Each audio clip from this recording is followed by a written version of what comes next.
Estamos en el capítulo 2 de los Hechos, ¿no es cierto? Todavía no hemos salido de ahí.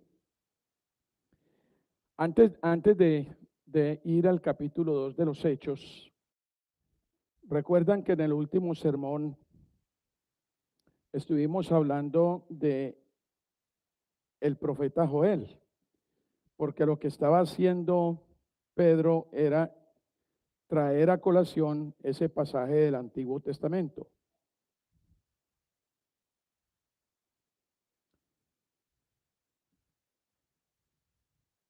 Y estuvimos analizando que en el libro de Joel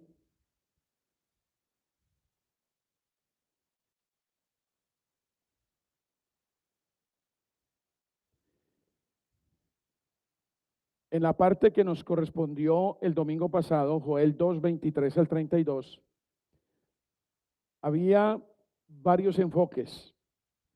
Los principales, un enfoque de bonanza, un enfoque de bendición, un enfoque donde Dios prometía que iba a llenar de abundancia a su pueblo, y que yo lo miro como un anuncio o una descripción de lo que significaba el advenimiento de nuestro Señor Jesucristo a la tierra, la encarnación del Hijo de Dios. Con Él venía mucha riqueza, con Él venía toda riqueza, con Él venían todas las cosas. Toda la buena voluntad de Dios para con nosotros venía en Cristo Jesús. Y por eso también podemos mirar en acto seguido, después de ese anuncio de bonanza en Joel 2, que viene el anuncio de la promesa del Espíritu Santo y lo que va a pasar y lo que se cumplió en Pentecostés y lo que está cumplido hasta ahora. Y después de eso, después de la venida del anuncio de la venida del Espíritu Santo, entonces viene un anuncio del juicio final. Allí en Joel, a partir de el versículo 29, versículo 30. Y yo quiero, antes de seguir adelante con esto, retomar lo que habíamos hablado el domingo pasado.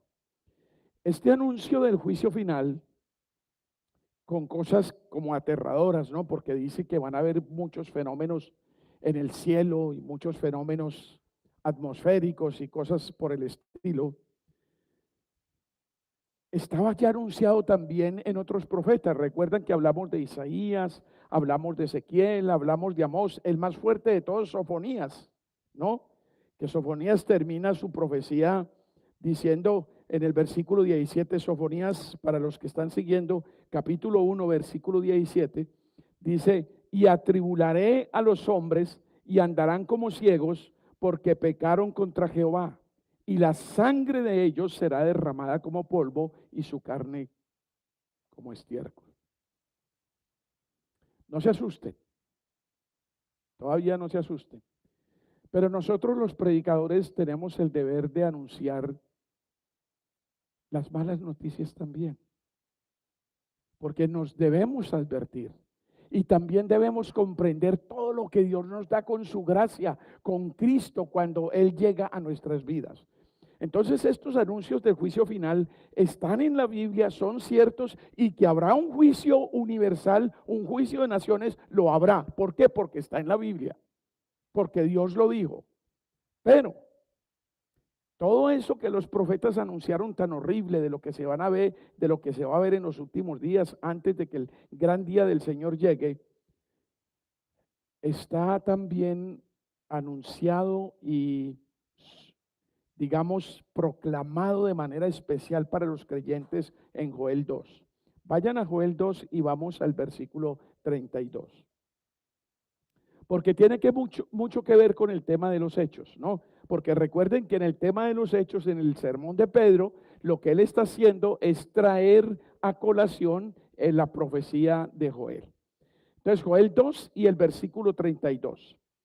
Dice: y todo aquel, Joel 2, versículo 32. Todavía oigo papel, entonces yo voy a esperar un momentico. Joel 2:32. Y ustedes se van a dar cuenta por qué Pedro trajo a colación este pasaje tan fuerte, y por qué trajo esta mención al juicio final, y por qué trajo él este recordatorio de lo que habían anunciado otros profetas. Dice Joel 2:32, y todo aquel que invocare el nombre de Jehová será ¿qué? Salvo. Y estuvimos hablando ahora 8 días qué significa invocar. Invocar significa recurrir para pedir ayuda, socorro. El único refugio que tenemos, la única roca que tenemos para nuestra salvación, y la salvación en todo sentido, es Cristo. Él es la roca.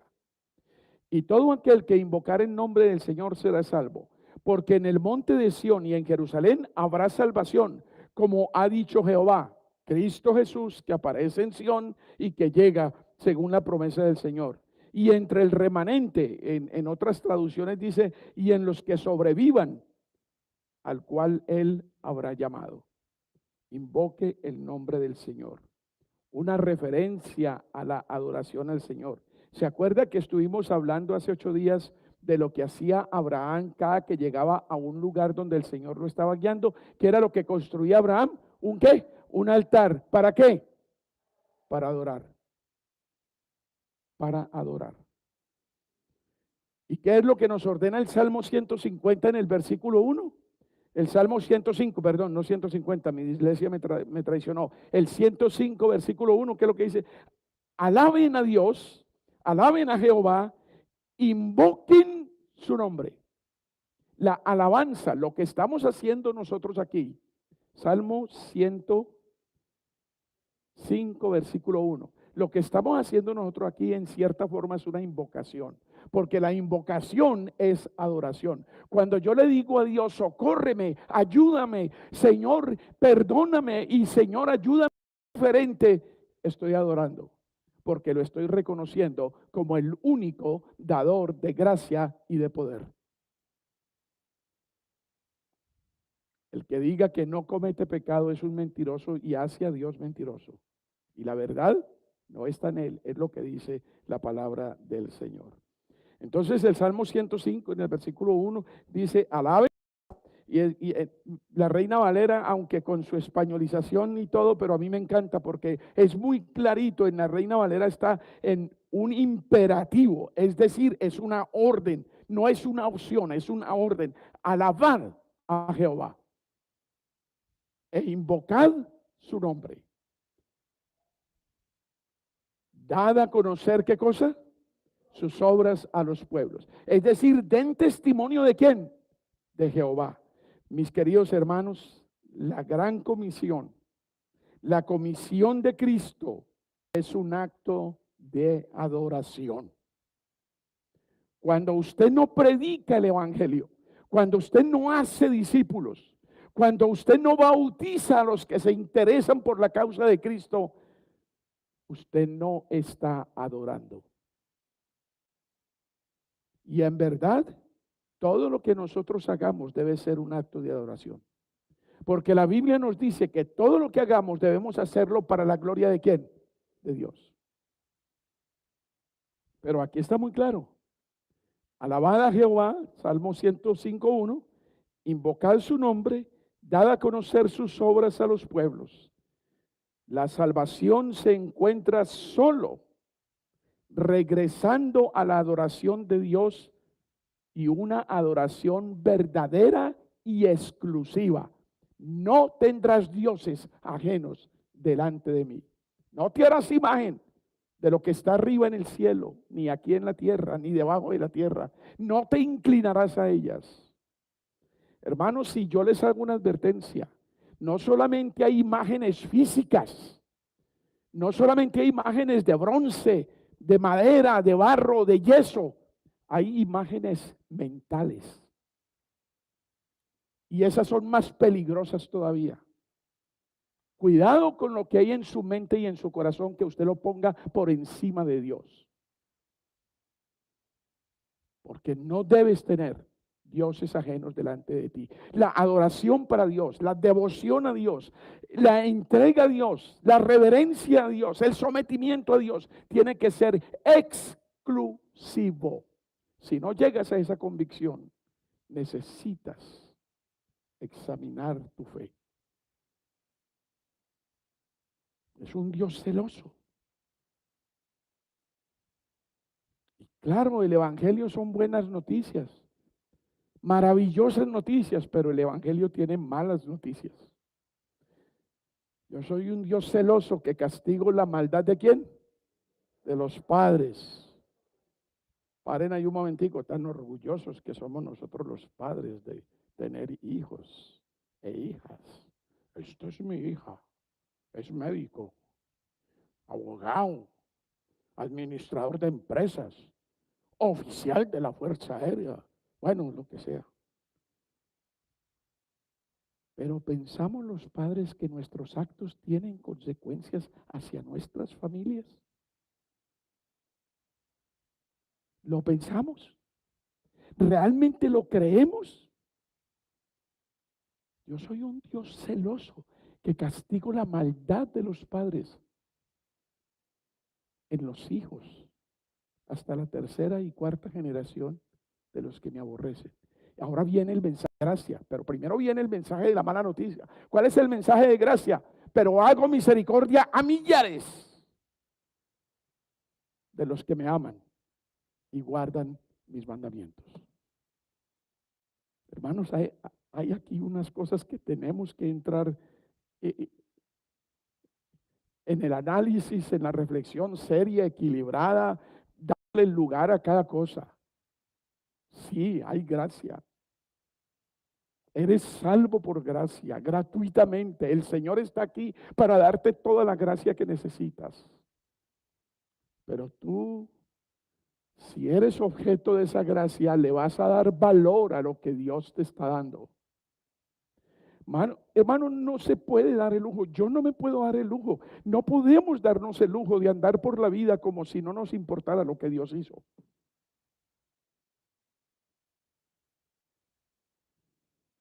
Ustedes han pensado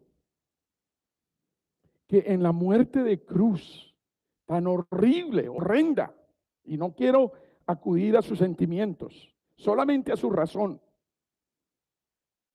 En ese sacrificio estaba involucrado el Padre, el Hijo y el Espíritu Santo.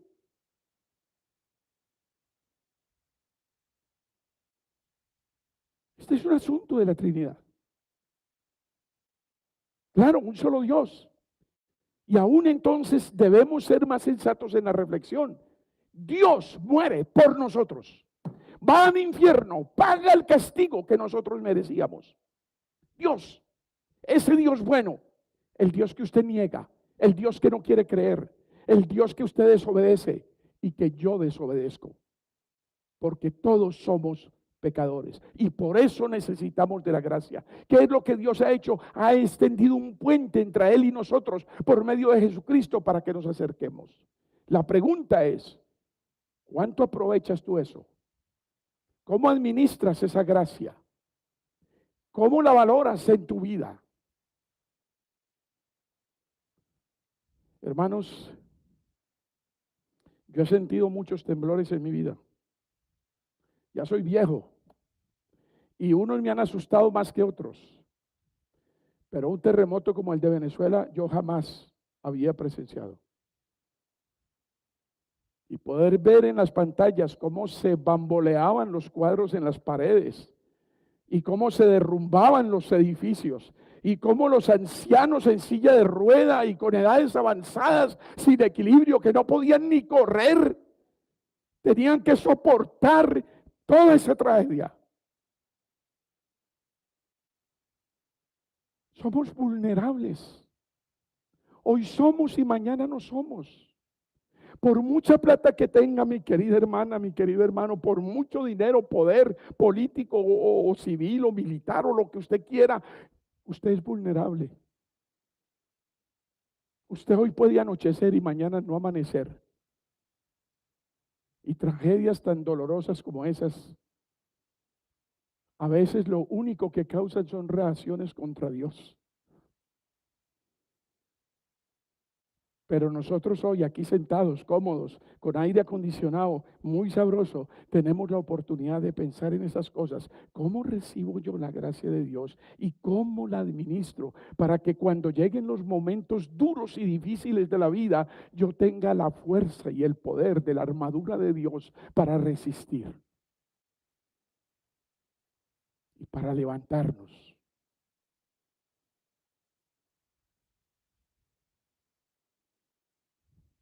Todo aquel que invocar el nombre de Jehová será salvo.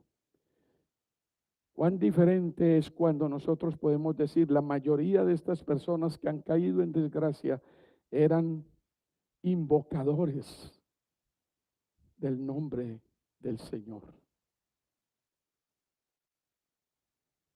Más del 90% de los colombianos no tienen el Evangelio. Usted está en el grupo de los privilegiados.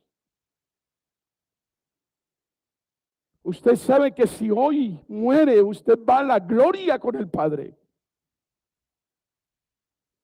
Pero el 90% de los colombianos no saben dónde van.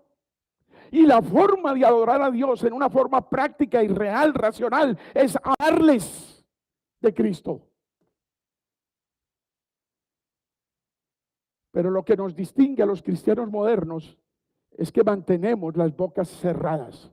No sé si por cobardía, por orgullo o por incredulidad. Cualquiera de las cosas es horrible. Necesitamos multiplicarnos en Colombia. Necesitamos urgentemente multiplicarnos en Villavicencio. Necesitamos urgentemente multiplicarnos en Vanguardia y alrededor de sus casas y con sus vecinos. El que invocare, todo aquel que invocare el nombre del Señor será salvo. Vayan a Romanos 10, por favor, rápidamente. Romanos 10. Usted ya está salvo. Usted es nueva criatura. Las cosas viejas pasaron, he aquí todas son hechas nuevas. ¿Sabe por qué se escribió la carta a los romanos? La carta a los romanos se escribió porque la iglesia estaba dividida. Un emperador romano expulsó a todos los judíos de Roma. Los sacó de Roma. Entonces en la iglesia de Roma que estaban haciendo, solo quedaron los romanos, los gentiles. Y ellos se apoderaron de la iglesia, ellos se agarraron la iglesia y ellos dijeron, aquí se va a hacer lo que nosotros digamos. Cuando volvieron los judíos, que ya les permitió de nuevo el imperio regresar, entonces se encontraron dos partidos en la iglesia. Uno el de los gentiles y el otro el de los romanos, de los judíos. Y empezaron a pelear. Los judíos decían, aquí se tiene que hacer así, de esta manera. Y los gentiles estaban diciendo, no señor, aquí vamos a hacer como venimos haciendo todos los días y usted no va a venir a traer cambios. Y se puso la iglesia a pelear por esas cosas. Entonces Pablo iba para Tarsis. Pablo tenía en su mente misionera Tarsis. Tarsis es lo que es España y Portugal hoy día. Era lo último conocido en la tierra. Y Pablo, muy visionario, dijo, si esta iglesia no se une y esta iglesia no me envía, yo no alcanzo a ir a Tarsis. Lo que no sabía Pablo era que Dios no tenía planes para él, para que fuera a Tarsis. Pero Pablo lo vio muy bien y dijo, si la iglesia de Roma no se une, yo no tendré cómo llegar a Tarsis. Y por eso se propuso unir la iglesia en Roma. Y aquí lo que está haciendo Pablo es encauzando argumentos de los unos y los otros para que lleguen a entender que lo que necesitan es la unidad. La unidad. Romanos 10. Esto es lo que el Señor le dice a los romanos. En el capítulo 10, el versículo 10. Romanos 10, 10. Porque con el corazón se cree para justicia. Oigan bien lo que sigue. Pero con la boca se confiesa para salvación. ¿Qué necesitas? Mucha interrupción. Ricardo, te necesitan allá.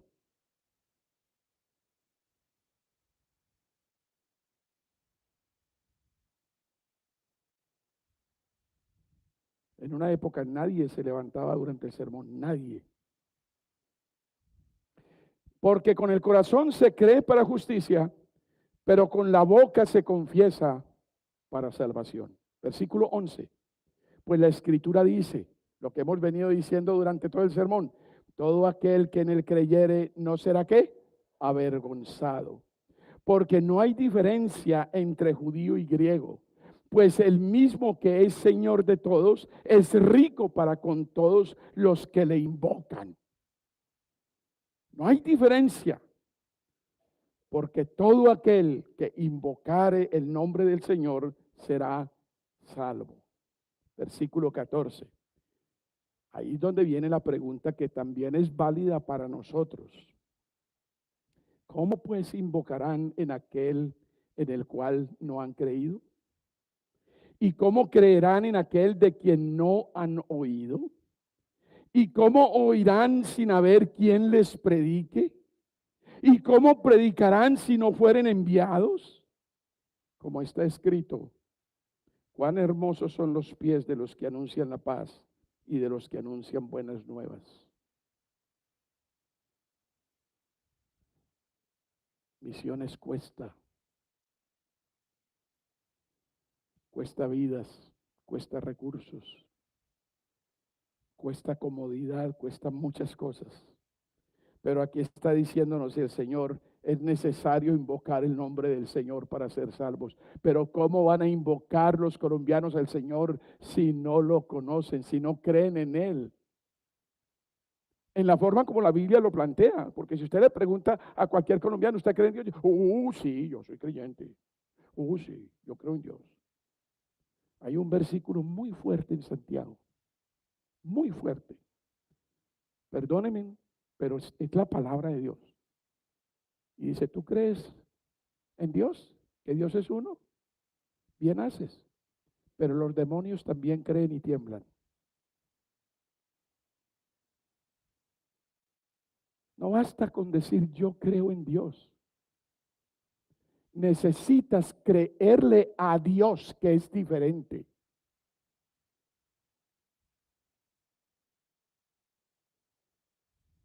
¿Cómo pues invocarán si no hay quien los conozca, si no hay quien les predique? Entonces, hermanos, esta lectura de Joel termina con ese inquietante anuncio del juicio final y de condenación y todas esas cosas, destrucción. Pero miremos algo en la Biblia antes de terminar con esto. Vayan a Romanos 9:33. Romanos 9:33.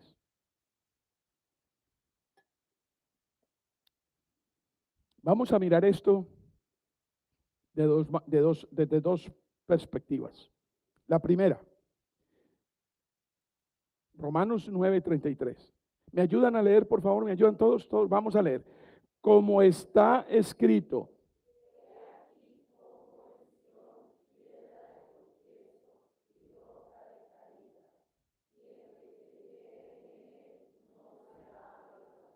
Yo quiero que pongan la atención en esta última frase. No será avergonzado. ¿Sí? Es horroroso lo del fin. Es horroroso lo del juicio. Pero en el amor no hay temor. El temor siempre espera juicio. El amor no. Bien. Romanos 10:11. Romanos 10:11. Estamos ahí en el 9. Vamos a voltear la página. Vamos al 10 y el versículo 11. Y como leyeron tan juiciosos, van a leer mejor todavía este. Romanos 10:11. Vamos todos ya. Pues la escritura dice.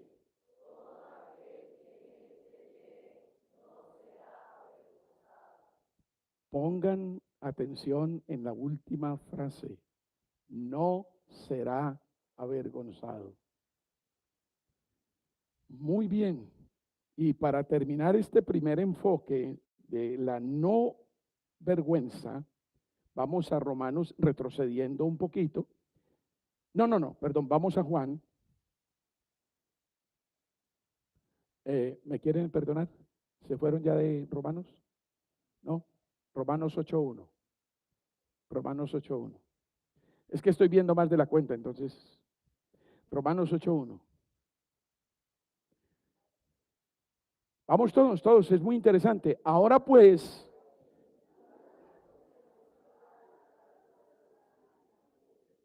paren. Eso pareció una caída de, bueno, Romanos 8:1. Vamos a leerlo todos, pero bien leído como han leído hasta ahora. Ahora pues,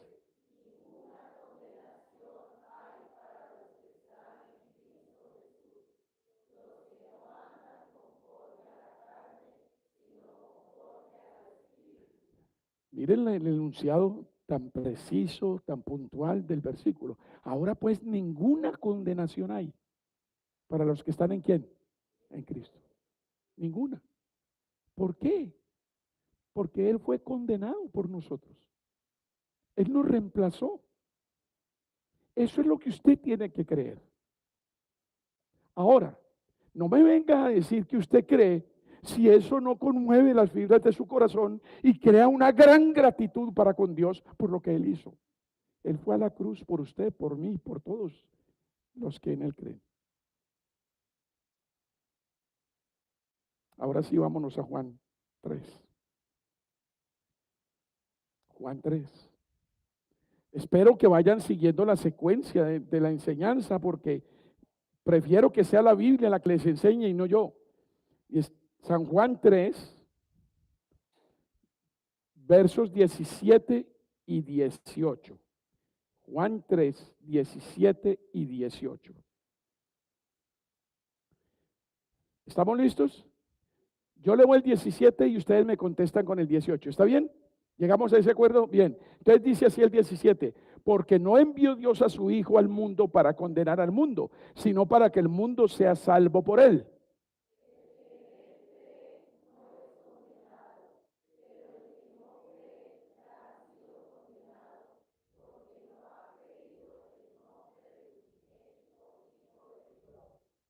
Ahora usted puede ponerse en algún lado. ¿Está entre los condenados o entre los vivos? ¿Dónde está? ¿Ha tenido suficiente escritura para que establezca ya un criterio, una seguridad? Para que examine su fe, si realmente cree que Cristo hizo lo que hizo por usted. ¿Dónde está? Vamos a culminar esto con una mirada a lo que Cristo dijo sobre los últimos días. Porque es que mucha gente dice, ¿cuál fin del mundo? El fin del mundo es la muerte. El fin del, o como dicen, el infierno es esta vida. No, cuidado, porque Cristo se ocupó de dejarnos muy clarito que habría un juicio final. Y que lo habrá, lo habrá. Y si usted allá sale a decir, yo no supe nunca, un momentico, fulanita o fulanito, yo le prediqué en Villavo muchas veces sobre eso. A ser testigo allá de ese asunto. Mateo 25.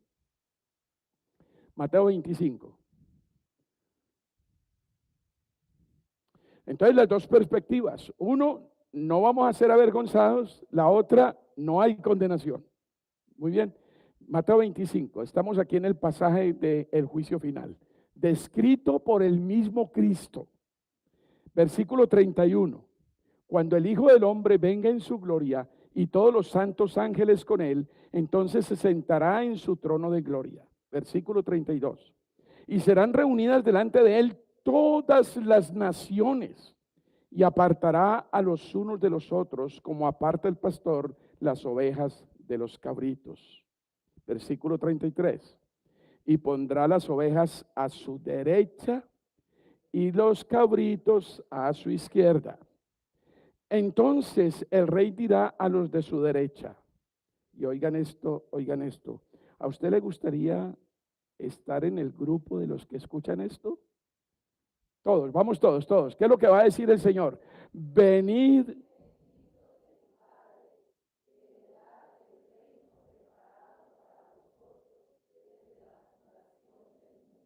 Y enseguida comienza a decir, porque tuve hambre, porque tuve sed, porque estuve desnudo, porque estuve enfermo, porque estuve en la cárcel. Es decir, obras. Pero no obras para ganar la salvación, sino obras porque ya eras salvo. Ya eras oveja. ¿No es cierto? Pero pasa eso también a la aplicación espiritual. Porque yo no sé si la situación financiera de hoy en día nos da para poner restaurantes comunitarios o para huérfanos o para viudas. Yo no sé, deberíamos hacerlo, pero pasa esto a la parte espiritual. ¿Cuántas personas conoce usted que están muriendo de hambre espiritual?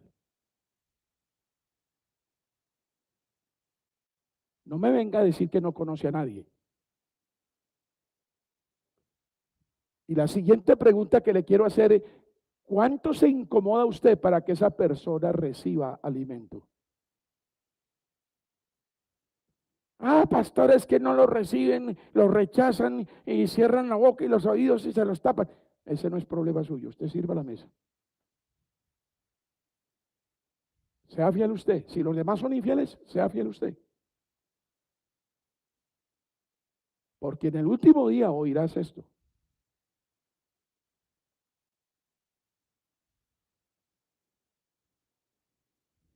No quiere decir que usted va a estar a la derecha porque hizo esto, no. Usted hará eso porque hace rato fue salvo.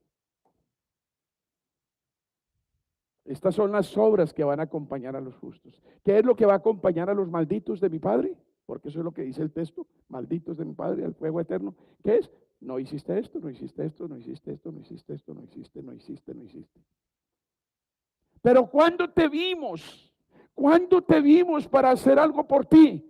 Lo que hiciste a uno de estos mis pequeños, a mí lo hiciste. Recuerden que Cristo nos toma como su esposa, como su cuerpo. Somos de Él. ¿Qué fue lo que le dijo a Pablo cuando Pablo iba furibundo, respirando destrucción y muerte y cárcel para los cristianos en la puerta de Damasco? ¿Qué fue lo que pasó ahí en ese diálogo entre Pablo y el Señor Jesucristo? Señor, ¿tú quién eres? ¿Y qué le contesta el Señor Jesucristo? ¿Yo soy qué? ¿Cómo? Yo soy Jesús a quien tú persigues. La pregunta es, ¿Pablo estaba persiguiendo a Jesús? Jesús ya se había muerto, ya había resucitado, ya había ascendido. ¿A quién estaba buscando Pablo? A su iglesia, a sus creyentes, porque Cristo se identifica plenamente con nosotros y nos toma como si fuéramos Él.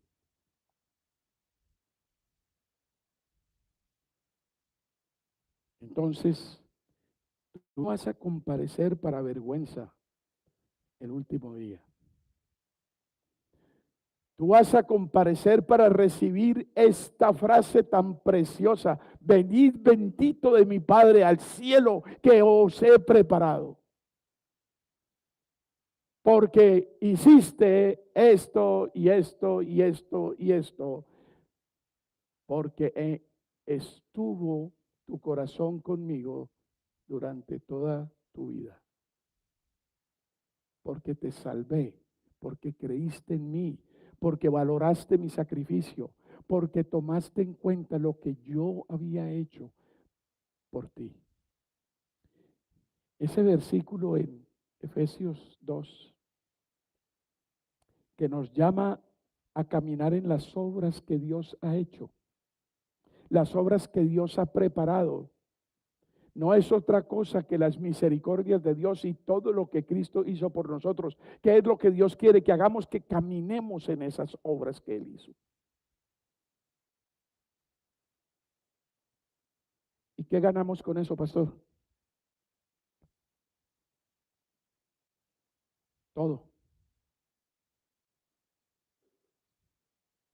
La vida de un creyente no es una vida fácil. No es un camino de rosas. No es un sitio de confort. Al contrario, es un sitio de renuncia, de sacrificio, de entrega, de negación. Nos aborrecen.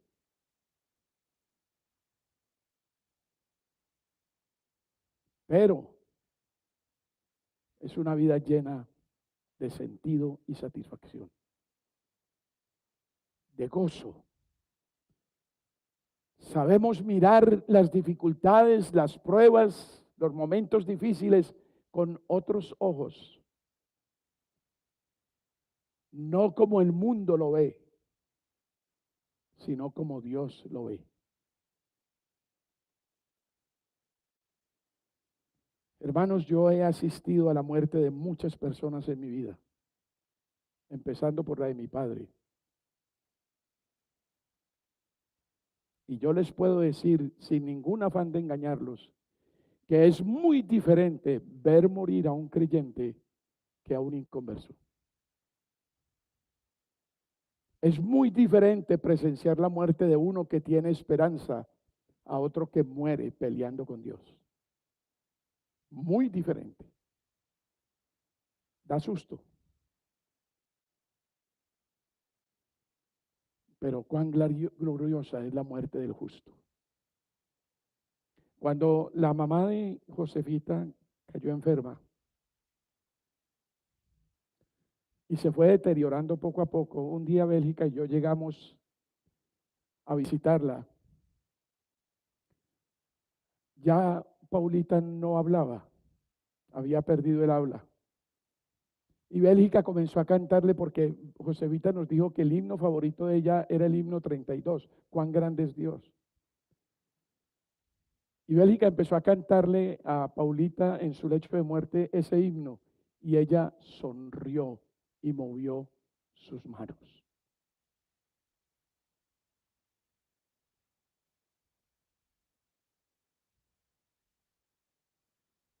Otro varón, después de que los ancianos, Ricardo, Jacir y yo estuvimos hablando con él, víctima de cáncer, después de que hablamos, leímos la escritura, oramos por él, conversamos con él un buen rato, él se recostó al espaldar de su cama, abrió las manos y dijo, esto era lo que yo necesitaba. Me siento perfectamente bien. Al otro día estaba muerto.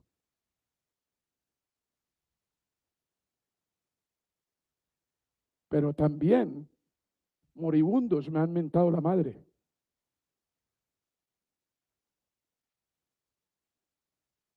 Y cuando perdieron el habla, con el dedo, me hacían así,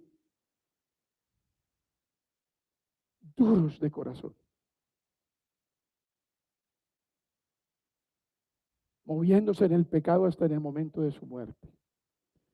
Pero los que invocan el nombre del Señor no serán ¿qué? Avergonzados.